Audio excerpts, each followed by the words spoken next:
Hey y'all, my name is Adina Barnett Miller, but I'm known to my students as Mrs. B. I've been passionate about West Virginia history for as long as I can remember, but my mom would tell you it all started when I was 3 years old and she bought me a West Virginia counties puzzle at Gino's Pizza. I've taught history in Ripley, West Virginia for over 20 years now, and I'm an adjunct professor who teaches college West Virginia history to high school students. Please join me for West Virginia History with Mrs. B, a field trip across the Mountain State to walk in the footsteps of those who came before us. Hey y'all, it's West Virginia History with Mrs. B, and we are on the road today in Weston, West Virginia, which is in Lewis County, right in the middle of the state. And we are at the West Virginia Museum of American Glass here in West Virginia. And this is a fantastic place to come and visit and see all kinds of hand-blown, handmade glass that was made here in West Virginia and other parts of the country. Weston used to be one of the major centers of glass production here in the state of West Virginia. The Weston Glass Works produced some of the very best examples of glass in the state of West Virginia, and so we will show you locally blown glass as well as glass that was blown throughout the mountain state of West Virginia. Okay, so we are now in the museum, and I love this place, one, because it's free, two, because they have a fantastic collection of glass, not just from West Virginia, but from all over the country. And so when you come in the door, one of the first things that you're going to see is this USA glass collection.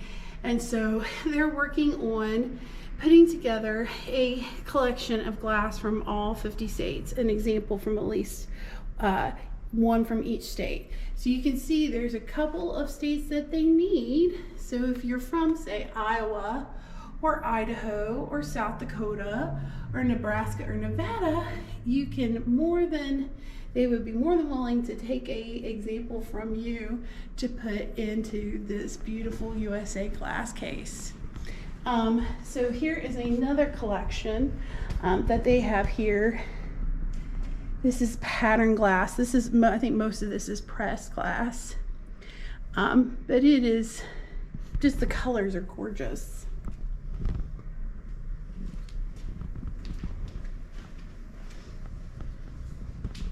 I'm gonna show you all.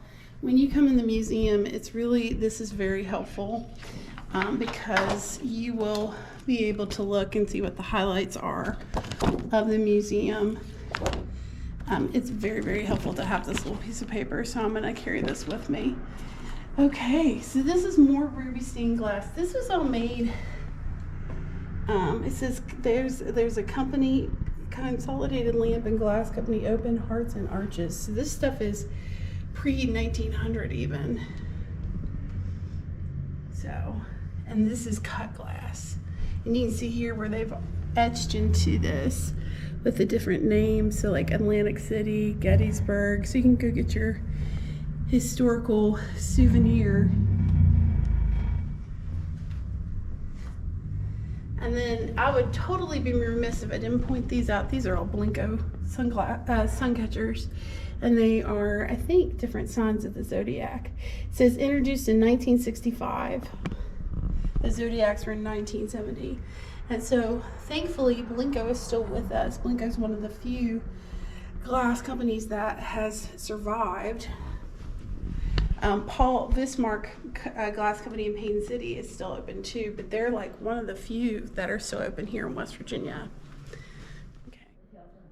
Okay, so one of the things I really enjoy are these glasses. They're from different states or different historical attractions, and most of these were made, by companies like Hazel Atlas out of Clarksburg. And so you can pick these up in the right place for like less than $1. But they were mostly manufactured after World War II into the 1950s and 60s, and so they're pretty easy to find. Probably this one might be a little bit more difficult. You've got Jimmy Carter as a peanut for Plains, Georgia, but these are all different states and different places. So we're gonna just keep on going. This is red slag glass. This is where there's mixes of glass, and so this is all, these are different kind of manufacturers, but it's a similar type of glass throughout the case. And then This is a manufacturer that's no longer in business. This is New Martinsville Glass. And so they're known for these iconic swans and other pieces that are here in this glass. They were in operation from 1900 to 1924. 44. Sorry, you would think I would be able to read.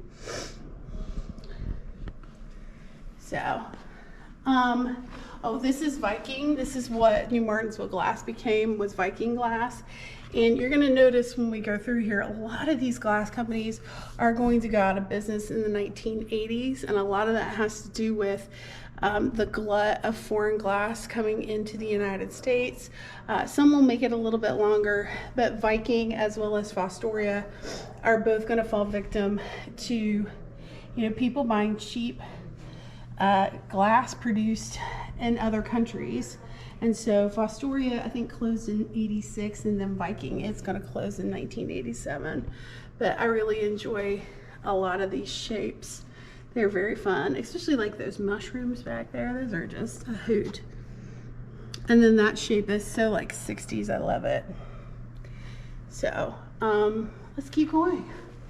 These are fairy lights. And so lots of companies produce fairy lights. Some are pretty, iconic, like these shapes here. But this is, I think, all different kinds of manufacturers. I know some of these are probably, a lot of these are probably Fenton in here, but there are other manufacturers in here as well. And then look at how elaborate those are. You see, with the flower petals. And then here are it says various manufacturers. This is from Cumberland, Maryland, which is, that's even says Queen Glass, LaVale, Cumberland, Maryland, which is right on the West Virginia border. If you cross from Cumberland, you'll go into Kaiser. Mineral County. In Mineral County. So it's right on the border between West Virginia and Maryland. Now, this is a glass company that I have a huge connection to. I had multiple members of my family work here, but this is Canal Glass.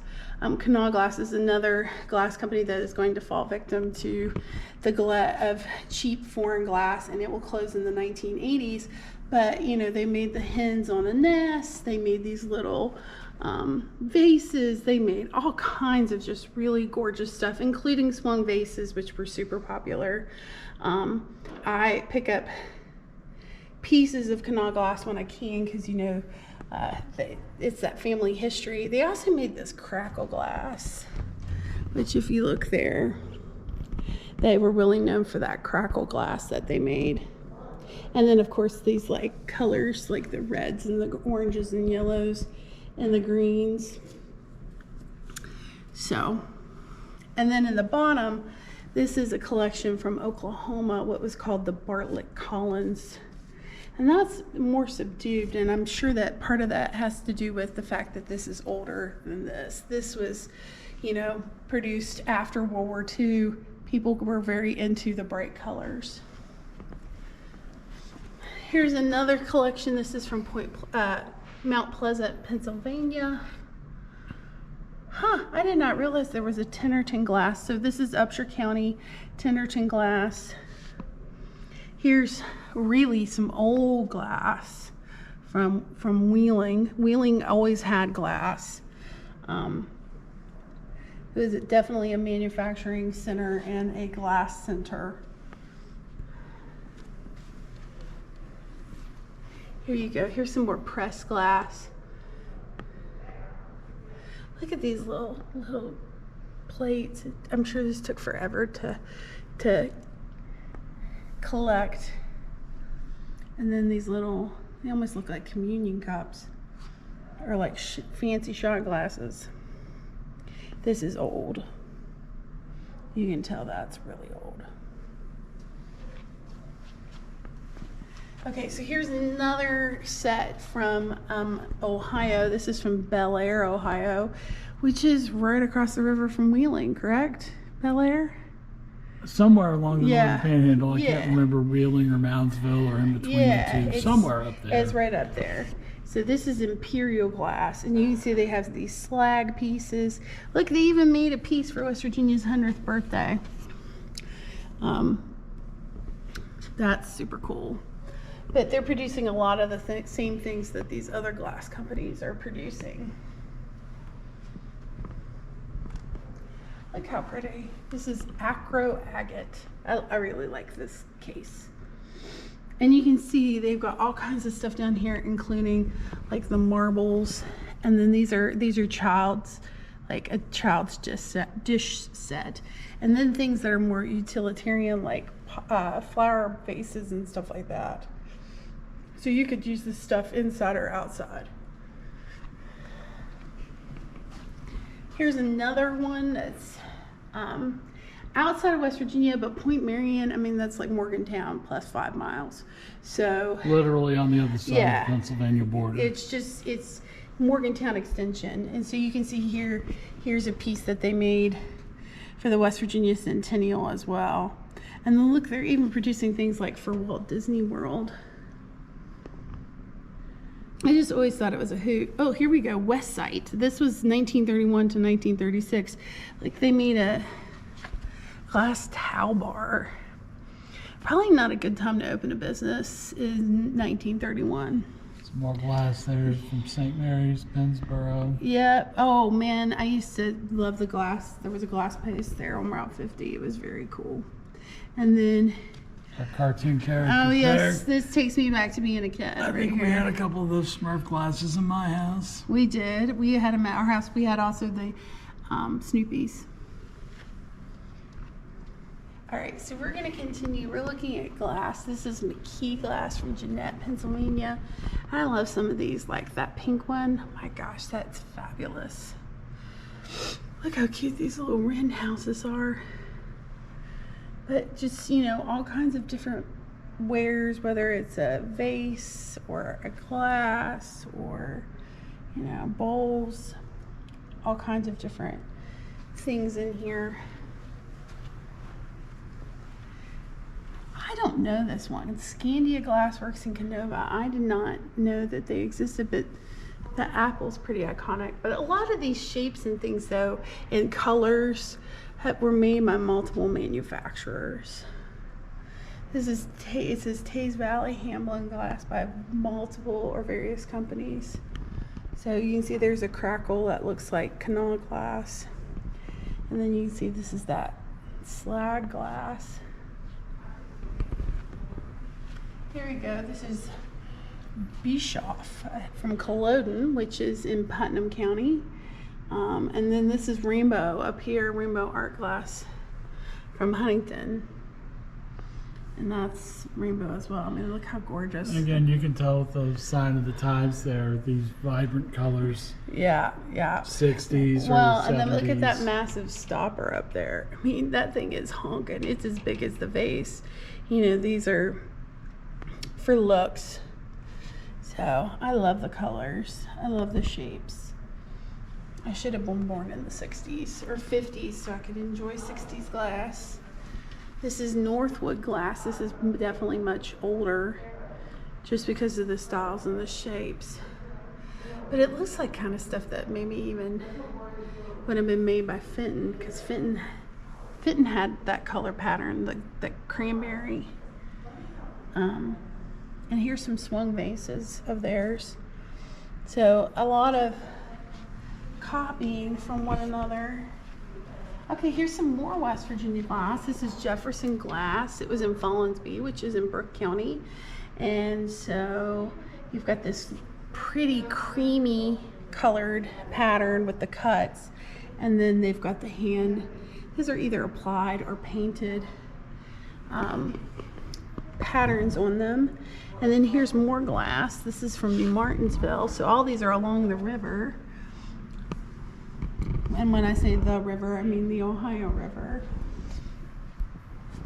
And then we've got Anchor Hawking, which people are big into collecting a lot of the Anchor Hawking stuff now, and Hazel Atlas things, especially like the jadeite, the Fire King and the jadeite. That's really popular at collectibles.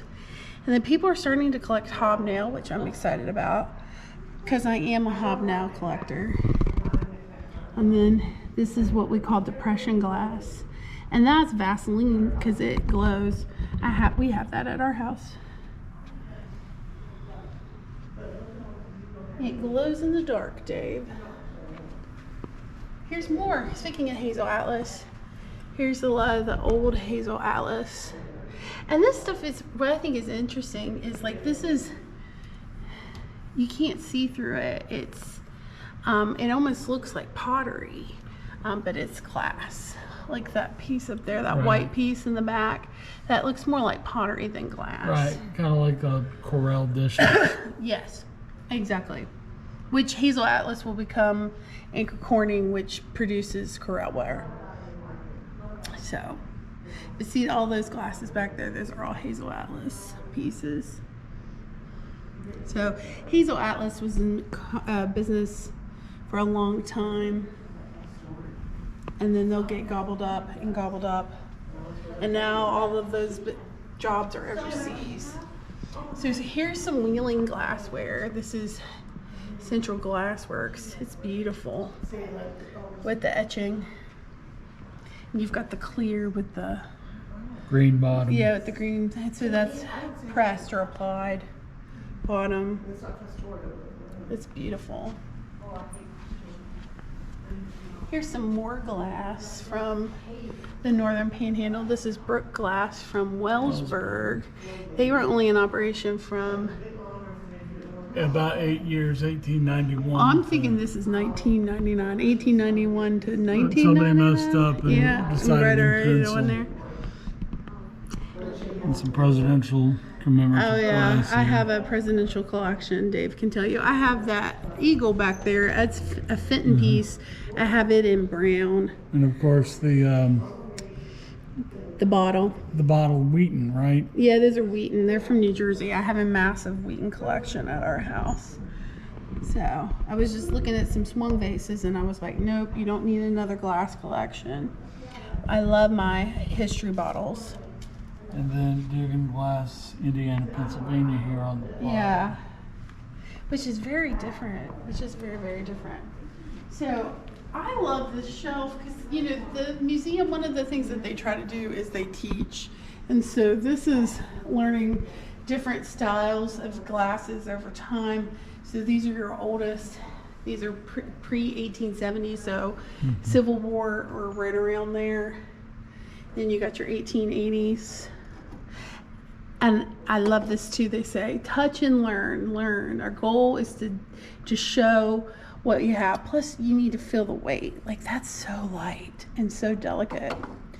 So 1890s, 1900s, 1910. I don't know if that's, well, I guess it is. This is Fostoria American pattern. That's beautiful. I love Fostoria. But then you can see they They move change into the 20s. Yeah, they change in color. This is, what does it say? 88th International Convention, the Carillon Hotel. That's 1970s. That's in the wrong place. That's the beginning of the 70s. Oh, that's the display. beginning of the 70s. Okay, so here we go. Here's the 30s. Look at that. I would be afraid to break that. It is so thin. I think you said That's 80s 80s. there, which I'm you're gonna leave it starting alone. that show. So, stay here. There's the end of the 40s over there. I Come think back this over is here. Fostoria too. That's 1950s. So, oh, I have this piece. That avocado. I love my avocado collection. And then here you go. Here's your newest 70s. 1970s. And then your 80s. Look at that. It looks like a candle holder.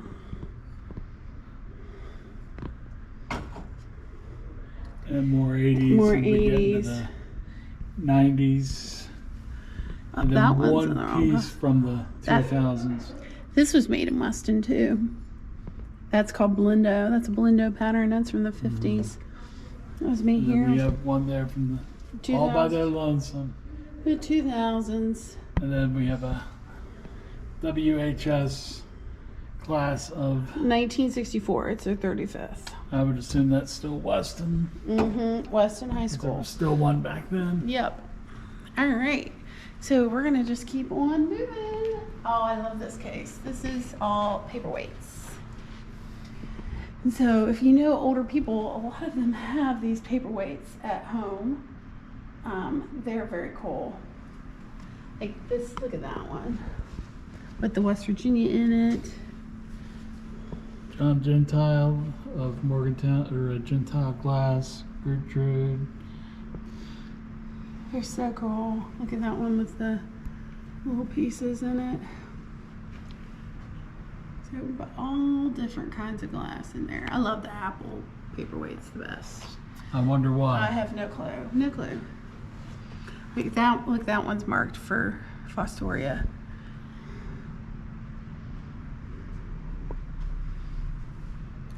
And you know what's sad? I don't have an apple paperweight. Just saying. Nudge, nudge, husband. Okay, so these are some more paperweights. These are from elsewhere in the country. So there's like a whole shelf of California, but there's also Arizona, Arkansas. As we go in descending order of the alphabet here. Yeah, they're very cool. Some cooler than others. Like the one from Yakagani Art there. Yeah, that one's super cool. Look at these, they look like planets. That strawberry is very cool too. So cool. Okay, so these are all from Ohio, I think. They're by Charles Degenhardt. And here's his picture. It says when he retired from the Cambridge Glass Company, he and his wife opened Crystal Art Glass, a small factory which produced glass novelties in 1947. So, all different. Oh, look how neat these are, Dave. They've got like a picture in the block. They're like little delicate flowers. So they were gifted this collection from the Degenhardt Museum in Ohio. Look at the picture. And then these are, do you see those? Those are like memory paperweights. Because of course there's a long tradition of memorial like art and necklaces and all kinds of things. And these are also from Ohio and Indiana in here. This looks like your Indiana side. That golf ball one is cool.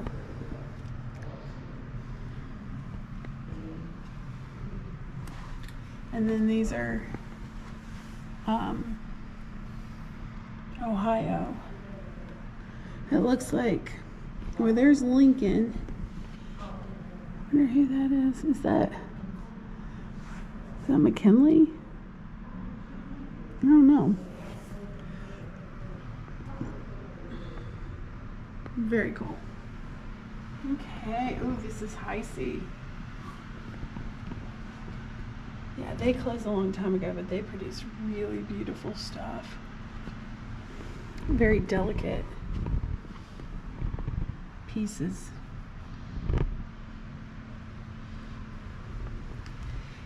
Here's another glass company that's not that far from West Virginia either, Cambridge, which is about, what, 40 minutes from Wheeling, now on the interstate. About 40 minutes from there, and about an hour from Parkersburg, up 77. That's where 77 and 70 meet. Okay. I just want to grab this real quick. Oh yeah, those are beautiful. Purely decorative.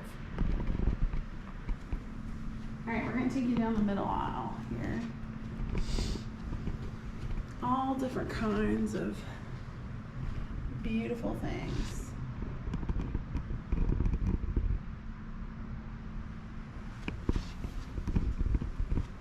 That one's fabulous. Do you see? It's like, it's really interesting. And then just look how thin that one is. I mean, that is craftsmanship right there. It's not what you're going to get at the Dollar Tree from China.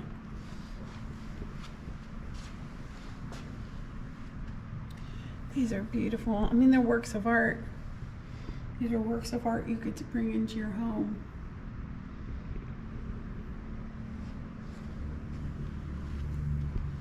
if you're wondering about these things, like the frogs with the holes, this is so you can make the perfect flower arrangement. So frogs help with that.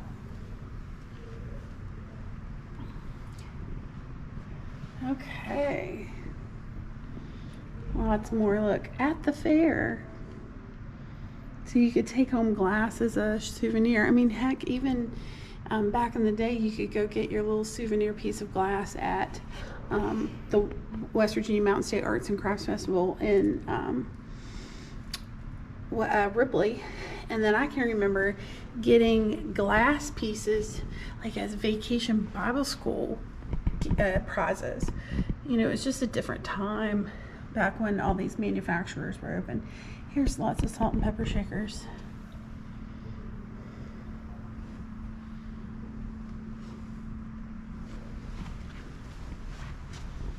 That stuff's so delicate, a lot of that has rubbed off.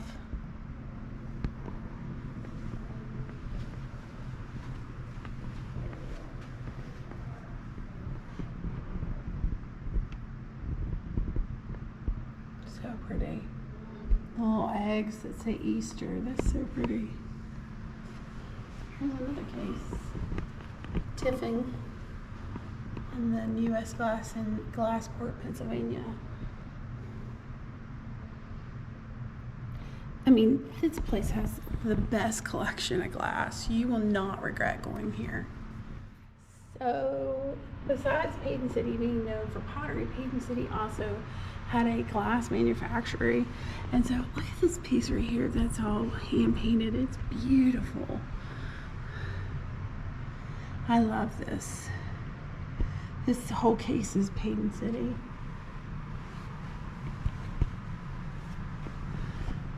And of course these colors, like that Vaseline glass that glows, that was really popular.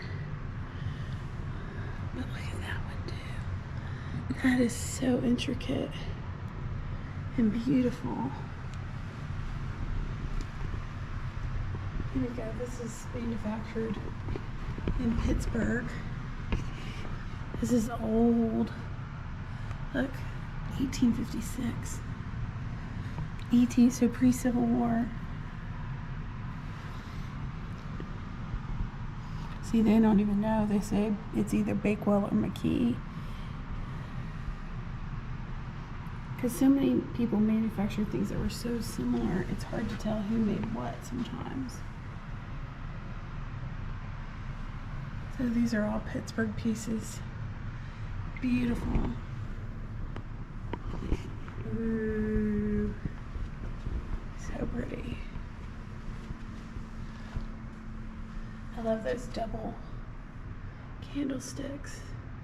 Which candlesticks actually served a, I mean, they were decorative, but they also served a utilitarian function because you needed candles to be able to see. So this is Martinsville glass, more of this, but gosh, that blue is just spectacular. And then this at the bottom, Specialty glass. yeah, Weston, which is Weston, because they produce some of the very best. Glass out of Morgantown. And it all of goes course, Dunbar together. glass here on the middle. Yep, Dunbar glass was the precursor to Canal glass. It closed. Then And like Paden City up top here. beautiful. And then Fenton. Fenton, which was out of Williamstown, just north of Parkersburg. Yeah, yep. And Fenton was one of the last ones to hold out. But I feel like the Fenton is not even as vibrant as like the New Martinsville glass or the Dunbar. I mean, gosh, that blue. It looks, you know, thinner than the New Martinsville and the Dunbar. The bowl here, at least. Yeah, and the vase too. I mean, they're pretty, but this is just a whole other level of manufacturing. It's beautiful. Okay, so this is, it says stretch glass. This is made from the Stretch Glass Society. There are apparently clubs for everything, including glass. Here we go. This is all Heisey. With that creamy color and then the painting on it. And then this is Tarrenton glass. And this is Fenton. So you just got to know what you're looking at so you know Like, you know, here's Fenton, that's Tarentum, that's Heisey, that's Fenton. I mean, it's all very similar. And it had to do with tastes. Now, this is one massive collection of salt and pepper shakers. And they've got them separated by colors. I love the dice back there. That's like one of my favorites. Here's the Bunker Hill Monument as a salt shaker. So of course there's your souvenir glass.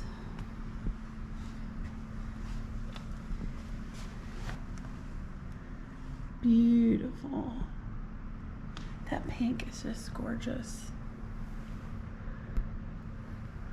I mean, they can be super fancy or super affordable. Looks like we got some more Blendo over here. Oh, you can't go wrong with Blendo. Blendo is one of the few glass manufacturers that has survived. And so they're producing their iconic shapes as well as new shapes. I don't think you can get more iconic when it comes to Blendo than the water bottle. And the water pitcher, yeah. They have been producing this for, I think, 85 years now. So it is an iconic piece. And that glass there in the middle, right in front of the other water pitcher, the purple one with the thumbprint dimple in it. I forget what they call that. I think they call this thumbprint. Is it thumbprint? Thumbprint, yeah. And then My here's some grandmother crackle. had that in a Yeah. kind of 70s yellow. Oh yeah. And she also had a couple ashtrays just like that one on that second bottom shelf there. Yep. And of course we see the sun catchers, which we have a few of those. Yeah, we've started a collection of Blendo sun catchers wherever we find them. And then the decorative right here. I mean, that's a work of art right up there. That is. I mean, they all are. I just love. Oh, this is one color they're really known for. It's this red to the yellow to the orange. Mm-hmm. This is called, they call that pawpaw. That's very iconic. So, and it says operating today. It's one of the few in here that's still in operation. Here's more wheeling. 19th century stuff. From Wheeling. Yep. Central glass. Not as vibrant colors, of course, but definitely intricate in detail. It's gorgeous. Mm-hmm. Anybody offers any of this stuff to me, I'm not going to turn them down. Oh, here's one of my favorites, Fostoria. Especially all that American pattern. I love it. This vase is so dainty and pretty here with that turquoise. I've not seen that before. It's so pretty. But, you know, Fostoria made it for a while. They started mass manufacturing that red glass that Avon used to sell. That was Fostoria, and that was one of the ways that they were able to survive, is they made deals with these big companies like Avon to produce glass, but that still didn't even help them survive, so they end up closing. There is a Fostoria museum in Moundsville that's run by local community members, and they close for the winter, but they're open, I think, like April to September. That's definitely on my to-do list. They are the experts when it comes to Fostoria. So there's a nice collection of Fostoria here, but the Fostoria Museum in Moundsville, if you're a Fostoria person, I hear it's the place to go. So hopefully we will bring that to you in the future. Gorgeous. Here's more Hazel Atlas. This is old too. Beautiful. This is all like Depression glass era colors and cuts. Here's Indiana glass.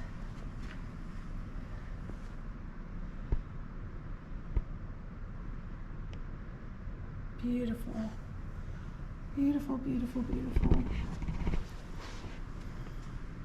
This is all, these are like little salt caskets. These are all for your salt for the table.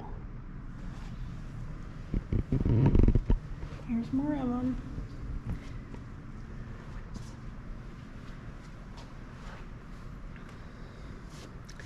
It says Pittsburgh down here. Yeah, George Duncan and Sons. 1891. From Pittsburgh before they added the H to it. crystalline, various manufacturers.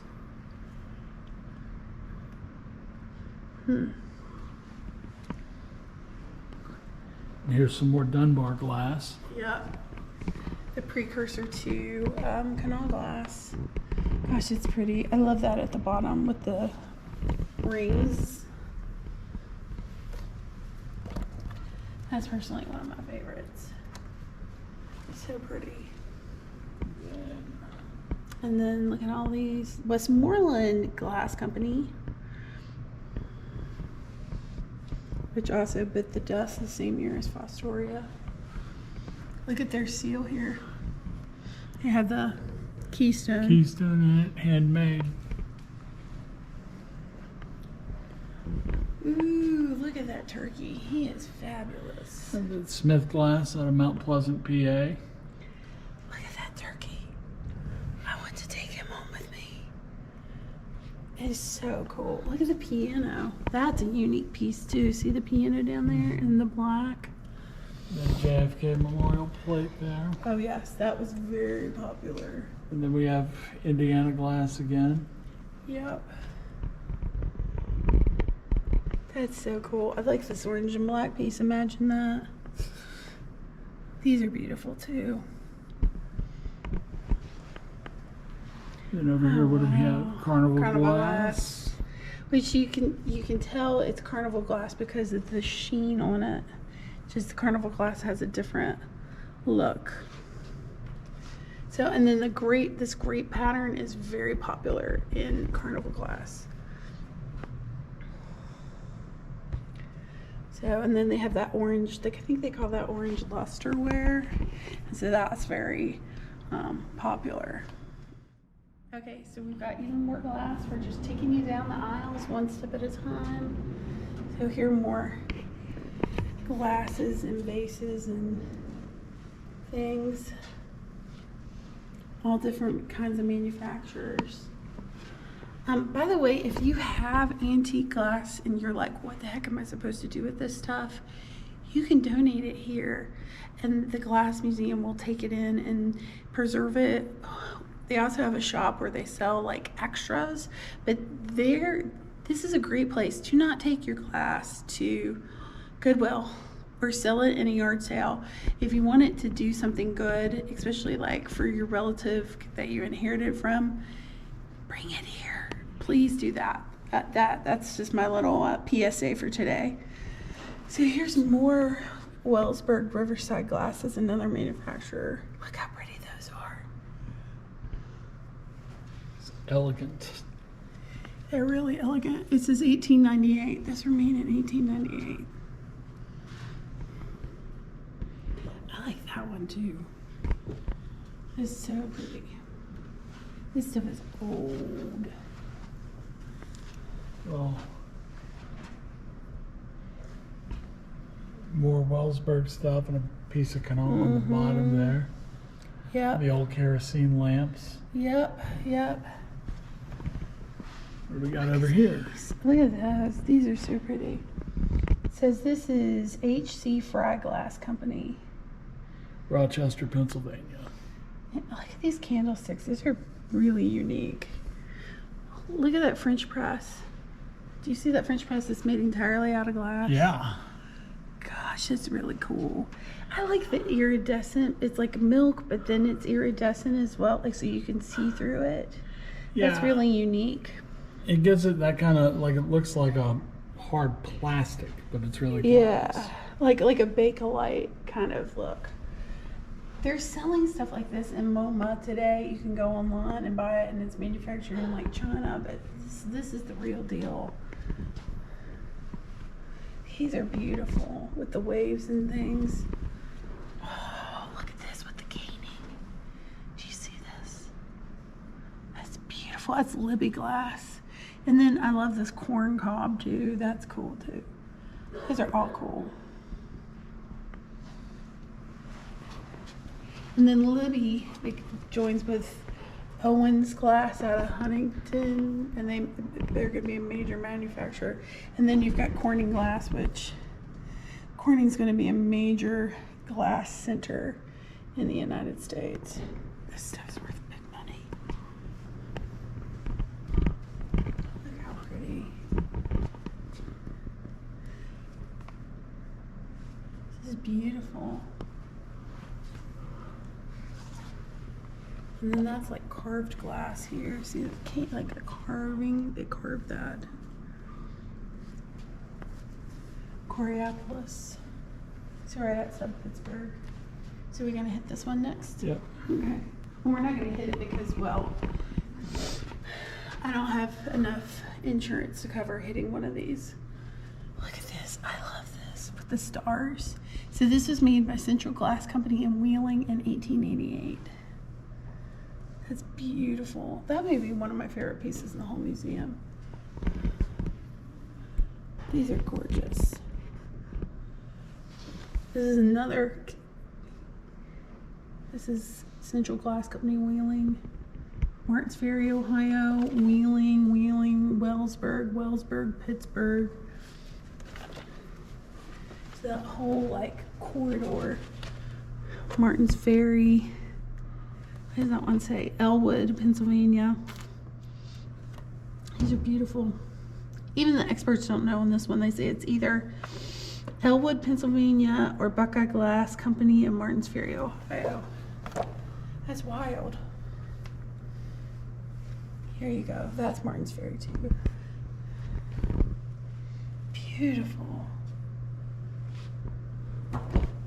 This is like super hobnail. Look at this. This hobnail has a hobnail. 1886, Dave. I get why they call it pineapple. Totally. It's beautiful. And then this is all cut glass. See, someone's done that work by hand. They've cut that with a machine. Look at this. It says that's from England. That's beautiful. But look at that one with the pineapple. That's beautiful. I think this is a case we need to go around. Let's go to the front.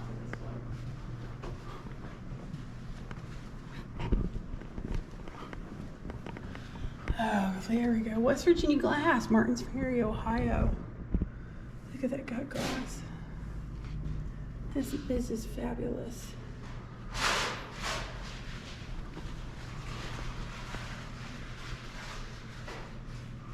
So beautiful. I love the colors here. Like the pink and the yellow and the green and the turquoise. It's beautiful.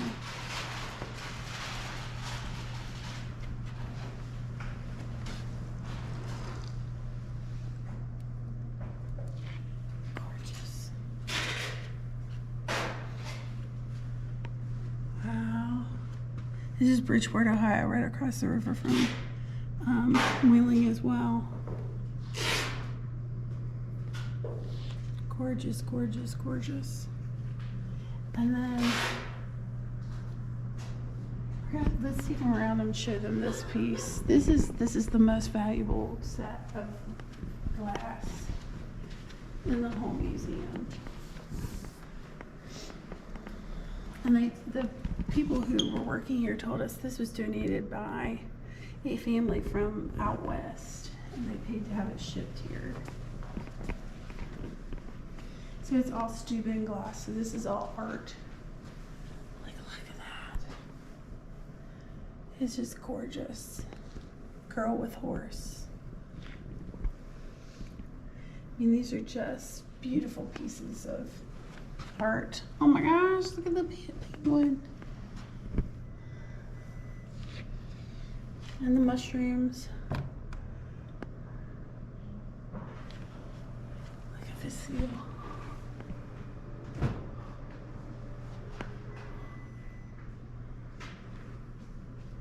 Beautiful. This is the Constitution.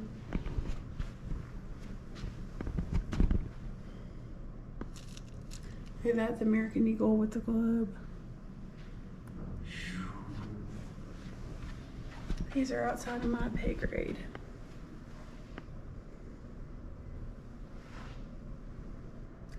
Wow.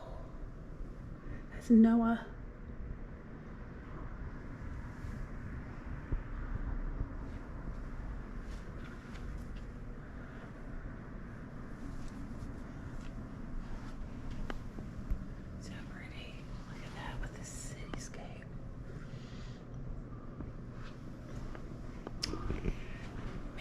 I love it here. We're going to take you to the other side and show you some more of the interactive things. So there have been over 450 manufacturers of glass in West Virginia history, including this one above me, the Fenton Art Glass Plant, which will be in Williamstown and be open for over 120 years, and Fenton will close in the early 2010, 2009 era because natural gas prices went up. But there's a lot of things that you need to know about glass and the different types of glass that are manufactured. And one is the difference between blown glass and pressed glass. So it says, let's look at blown glass first. Blown glass says the bottom two shelves here are examples of blown glass that are formed by pushing a hot molten glass into a metal and specifically shaped mold by the use of air pressure. This is known as blown glass. This is a process that is over 2,000 years old, involves using a hollow metal tube, which we'll show you, to inflate the glass into a pre-shaped mold of wood or metal. And here's some examples of that right here. Here's some of these molds that you would blow glass into. And so it says one shelf shows the steps of creating a cranberry opalescent piece. That was at Fenton. So you can see here the different steps from first step, and then you're going to put the wine on, and then you're going to go here. These are the different steps that to produce that piece of glass at Williamstown. It says the other shelf, it illustrates the steps in blowing colorless handmade goblet at Fostoria. So here are your different steps. It's fantastic. And then the other kind of glass is pressed glass. And so pressed glass, you'll hear me talk about like blown glass and pressed glass a lot, but pressed glass is where you take hot molten glass and put it into a metal specifically shaped mold. So this again in the 1830s was mechanized by the 1900s. Today glass is pressed by the machine, and it will be pressed by hand as well. So like this is pressed glass here. You can see this is American pattern from Fostoria. It says these metal forms are what hot glass is forced into to give them a specific repeated uniform shape. Glass might be forced by blowing it in with air pressure or mechanically pressed into the mold. This is the difference between blown glass, which this is blown, and pressed glass. So pressed glass up here, blown glass down here. This one is more time intensive, so it's going to be more expensive than pressed glass. So here's all kinds of different molds. And so when these companies would go out of business, other companies would buy their molds. So like for example, when Fostoria went out of business, Fenton bought the molds. And so when Fenton went out of business, the Fostoria Museum bought back the molds. So but you can see all these different kinds of glass molds that were used. Like here's a little vase. You can see that. So this is hot, dangerous work.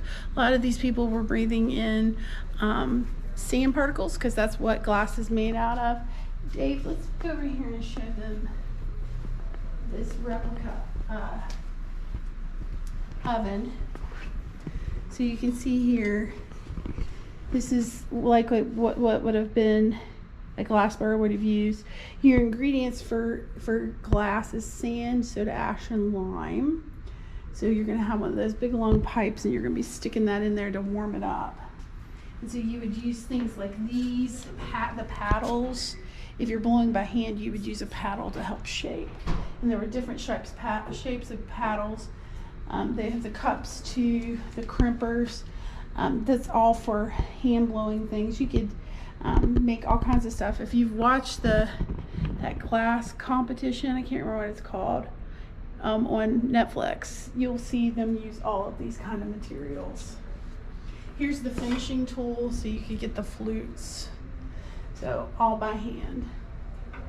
So this was a hot glass blow shop that was owned by this guy up here. It says Henry Swanson.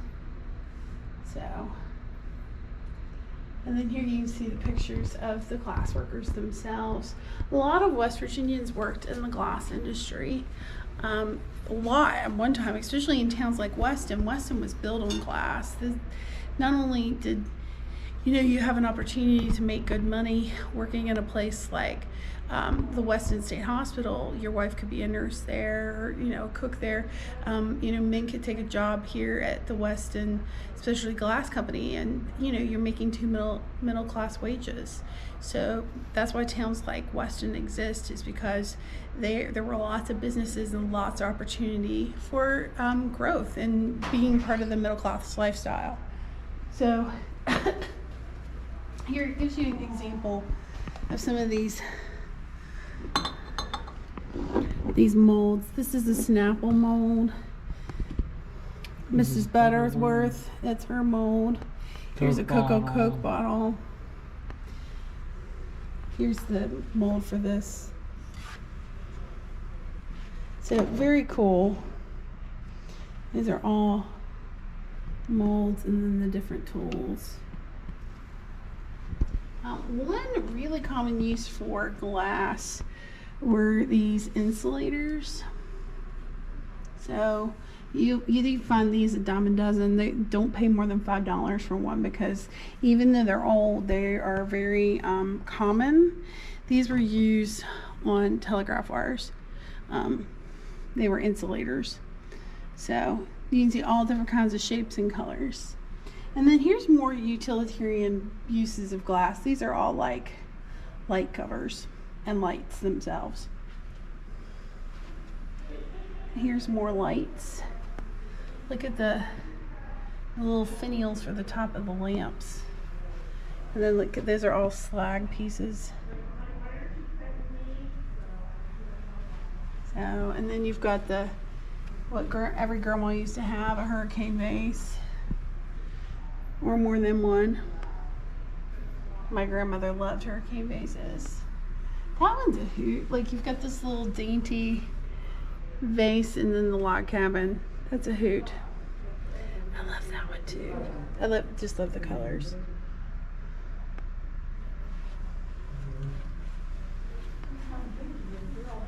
So, lots and lots of lamps. Here's another major use for glass. It's going to be your milk jugs, because you had your milk delivered. Plus there are all these local dairies at one time. That's interesting. This is a separator. You would use this cap to get the cream out of the milk. And then you've got like different bottles. Oh, here you go, pop bottles too. Oh look, that one says Wheeling. That one says Weston. Weston Bottling Works. This is Pittsburgh. Here's Portsmouth, Ohio. I was making sure it was in New Hampshire. Clarksburg. Morgantown Bottling Works. And then here you start to see labels on the bottles. Yeah. Bunch of sodas we've never heard of. Yeah. Well, there always used to be. Every little place had their own bottles. Note the Berkeley Springs water bottling right there. That one is a great one, because that's from Berkeley Springs, West Virginia. They had their own bottling company over there that sent out water all over the place, and they've won best water in the world more than once over there. So that's pretty cool. All kinds of different bottles. Here's another major use for glass, Dave. Medicine bottles. And then, of course, these quacky things that were sold before the Pure Food and Drug Act, like Lydia E. Pinkham tablets. A lot of these were just drugs, like opioids. We had a nation of addicted people because they thought that these things actually helped when they didn't. Oh, that's interesting. Like right here, that paregoric contains opium. It says it's from Gasaway, West Virginia. Crazy. Is that barrel of beer? Here you go, Dad's root beer. All different kinds of bottles. Also, another major use of glass is going to be for canning, even today. you're going to use these kind of jars in your canning when you're processing and preserving food. And so the older version, of course, is the Atlas. But then you've got all these ball jars too, and mason jars. So cool. Hey, one of the major uses for glass is going to be for marbles. And so if you look up in here, you can see all different kinds of marbles from all the different companies. You know, there are all different kinds of marble companies, even in West Virginia. Only one still exists, which is Marble King at Payton City. And they get a lot of their glass that they use from other glass manufacturers who have, you know, leftover glass. This acro agate was in Clarksburg at one time, and you can see these different marble styles. So it just depends on like what company, what glass they're going to get from, where they're going to get glass from, what the marbles are going to look like. So these are Cairo Novelty. That's Jackson Marble in Pennsboro. So those are both in Ritchie County, and then Lawrence Glass in Sistersville, which is over in Tyler County. And then Vitro Agate Company of Williamstown. I missed that. Vitro. It's up at the top. Yeah, I got distracted. I'm thinking about wondering if they have any Ravenswood Novelty here, because those are some of the most highly prized. Cairo, Acro Agate. Look at these. Acro Agate of Akron. They're just really cool. And Payton City, they sponsor the national championships of marbles, because they're the only U.S. manufacturer of marbles left. Like at one time, there were all kinds of different marble companies all across West Virginia and elsewhere, and now they're all gone except for Marble King. Look at that one. One of the biggest uses of marbles, and people don't realize this, here we go, is if you that's Marble King here that we're showing you in this case. If you shake up a can, like a spray can, that's a marble inside. So it's wild. Here you go. Here's more marbles from Marble King. See, this is from the Marble Festival, which they still have today. You can go learn all kinds about West Virginia marbles. There's a whole like subsection of collectors that just focus on marbles and then the different kinds of marbles. That's one of those things. I've watched some videos about like Ravenswood marbles, so I can learn a little bit about them. I've never been able to spot them, but there are people that know what they're looking for. Ooh, check this out. This is a display of uranium glass. Are you ready? Ooh, she's a glowing in the dark, folks. So this is all Vaseline glass. It has uranium in it. That's why it glows. So there it is, full color, and here it is, glowing in the dark. So very cool. Here's some more. And then I love this. I think this is so fabulous. This Bell System lamp. This had to have been pretty early. And then they have this cool glass dollhouse. Please do not touch it if I touch it. And then, you know, this will remind a lot of people of their childhoods. All of these Pyrex pieces, Anchor, Hawking. And the sad thing is all this stuff is now just being made out overseas. None of it's being made here. This is here. This is really important. So if you ever see this sticker in gold and blue, West Virginia glass, this was made here in Weston. So for example, Jackie Kennedy when they went into the White House when JFK was elected. Her glassware was from Weston, West Virginia glass. So this is beautiful. Beautiful, beautiful, beautiful. And then I think these are all Ron Hinkle. He's still in operation. He has a small art glass works over in Buchanan, West Virginia. Hey y'all, this is such a cool collection of different colors. So it's the same piece replicated over and over and over and over again in different colors. And so you can see here, like number 12, that, for example, is Mystery Surprise. So 29 is Amberina. So these are all the same shape, but in all these different amazing colors. I think there's 289 colors altogether. And this is Dagenhart, as you yeah. And so these were novelty pieces like that they would give out at school carnivals or like Vacation Bible School. And so this is a cool way to show someone that comes in all the different colors that you can offer as a glass company. So 289 different samples here. And what's amazing is some of these, like 46, 47, they don't look like glass at all. They look like wood. So there's different finishes, different colors, different shines, different compositions. So this gives you a great idea of all the different colors that these glass pieces could be produced in.